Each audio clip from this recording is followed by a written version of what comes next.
রাজধানী ঢাকা তখন ভারী বর্ষণে বিপর্যস্ত। ফ্লাইওভারগুলোতে পানি জমে যান চলাচল প্রায় থেমে থেমে যায়। ঠিক তখনই এক তরুণ নিজের জীবনের ঝুঁকি নিয়ে নামলেন রাস্তায়, শুধু মানুষের কষ্ট লাঘবের জন্য। তার নাম ইয়াসিন।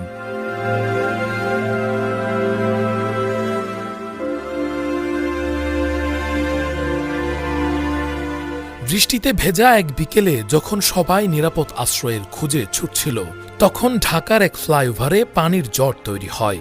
গাড়ির চাকা থমকে যায়, পানি ছড়িয়ে পড়ে চারদিকে। ঠিক সেই মুহূর্তে ইয়াসিন এগিয়ে আসেন। ভিজে যাওয়া পোশাকের তোয়াক্কা না করে তিনি ড্রেনের মুখে জমে থাকা পলিথিন ও আবর্জনা খালি করতে শুরু করেন।